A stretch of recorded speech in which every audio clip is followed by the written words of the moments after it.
Hello beautiful bibliophiles, it's Nektaria and today I'm going to be talking about the books I'm planning to read in April. I'm very excited because April has always been my best reading month. Each year I read the most books in April, like even more books than summer vacation, which is weird. But I think it's because most of the time Easter is in April, I don't know. But yeah, and also last year was quarantine, so I read a lot of books each April. But this year, Easter doesn't come till May, it's late. I said it as if it's late to a party, but you know what I mean. So I'm very excited to see whether I'll continue my tradition of reading a lot of books in April, or maybe that will move to May, but I'm still very excited. And let's get to the books I'll be reading in April. Please comment what books you're planning to read in April down below. So first I have two recommendations by friends, which I'm very excited about because they've been having these books to me and I really want to read them. The first one is, I'm just gonna put it here because it doesn't have an English translation and I'm probably going to include it in a Greek wrap-up, we'll see. But anyways, this is Greek historical fiction about a very specific time in Greek history. I don't even know what to translate that period of time in English. So I'm not going to talk about that very much, but I'm going to tell you that this friend of mine who suggested this is her favorite book, and she did this whole presentation about like explaining the historical context to me and also like the setting, the characters, and it was the best, hands down the best presentation I've seen in my life, and it was amazing and I can't wait to read. I really think I'm going to enjoy it, knowing that much about it after the presentation, and I'm just really excited to see whether I'll love it. I think I will. Very excited. Next is a recommendation by another friend, but it's another historical fiction, but this time it's very different historical fiction. It's called Lavinia by Ursula K. Le Guin. Le Guin? I don't know how to pronounce that. So this is about Lavinia, the last wife of Aeneas, who based on Roman mythology, I think this counts as Roman mythology, not Roman history. So based on the Roman mythology and the book The Aeneid by Virgil, is the founder of like the whole Roman Empire thing. Not exactly, I mean his descendants founded Rome, I think. So, and oh my gosh, she's gonna kill me if I'm not saying this right. Anyways, Lavinia was his last wife and we see her in the Aeneid, but this kind of retelling, I'm gonna call it a retelling because I think that's what it is, says the story through the eyes of Lavinia, which is also really cool to see an underrated mythological or historical female figure portrayed in historical fiction, so I'm really excited to get to this. I think I've been told that the writing is amazing, and I also think I've been told that I'm going to cry, so I'm quite excited. I'm really excited for that. So I feel like these are the two books I'm most excited about, and the first books I'll be picking up in April exactly because of recommendations by friends, and I always want to see what my friends enjoy and whether I like it too, so very excited about that. I also have a lot of Nektaria arcs, but I'm not gonna be including them in this video because there's a lot of them and it's chaotic, and maybe I'll do a different TBR video, like a Nektaria TBR video to show this to you, but I'm not sure. Anyways, let's move on to different books. So moving on to a classic, we have Of Love and Other Demons by Gabriel Garcia Marquez. I have a physical copy of this, I was just bored to go pick it up. I'm currently reading 100 Years of Solitude and I'm really enjoying it. Like, it's not a new all-time favorite, but I'm still really enjoying it. The writing is very, very special. I'm really liking the vibe of it. I mean, it's weirder parts, but that's the point of magical realism, so it's going really well and I want to see this one as well. The truth is I had started this at some point, like I had gotten like 30 pages into it and I was like not feeling it at the time, so I just let it down, and it's been 2 years since that, so I don't remember much.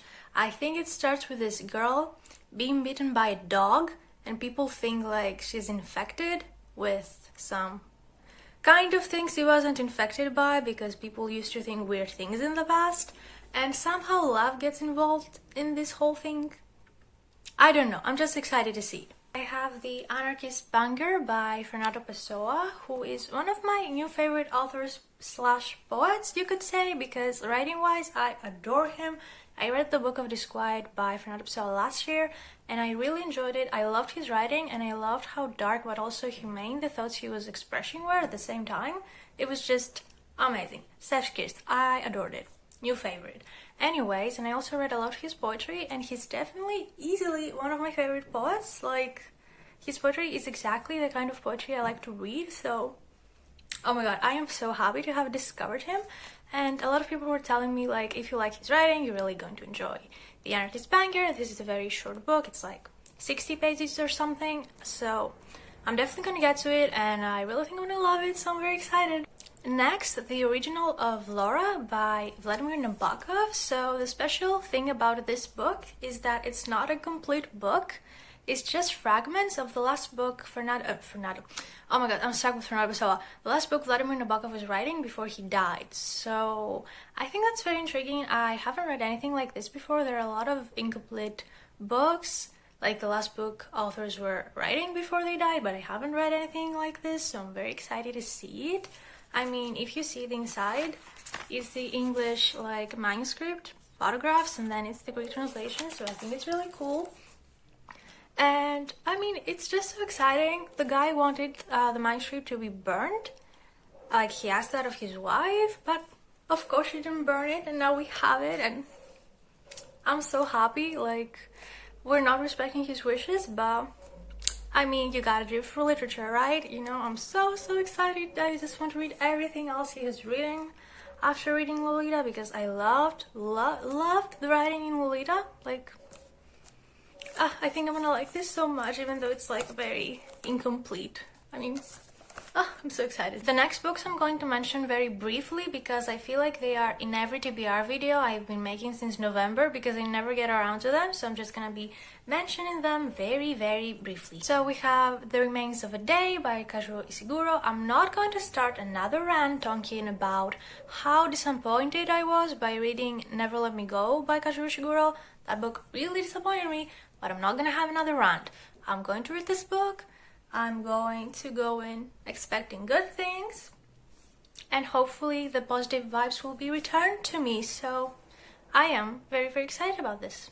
Next up, I have a collection of short stories by a very famous and classic Greek author, Papadiamadis. I have already read 3 collections with short stories of his. He has many short stories, and I really enjoyed all 3 of them, like some more than others obviously, but I really enjoyed all 3 of them.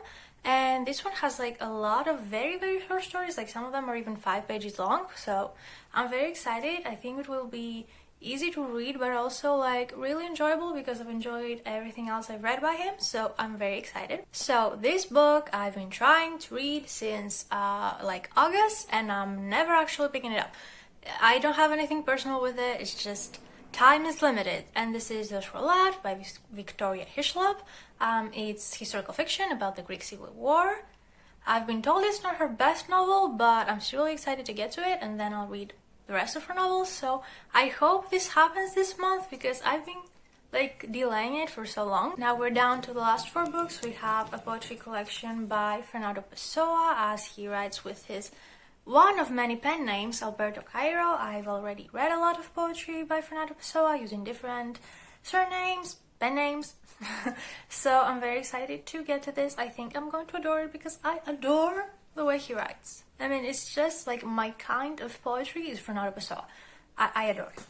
Then we have a Greek poet, an anthology of Greek poetry. I think I'm really going to enjoy this. And Fictions, which is a collection of short stories by Jorge Luis Borges.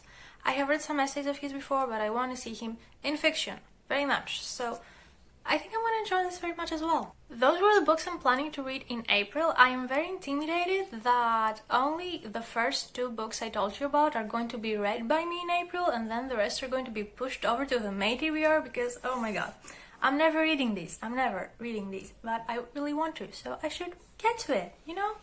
So thank you so much for watching. Please comment down below what books you're excited to read in April. I really like to see what you all are reading.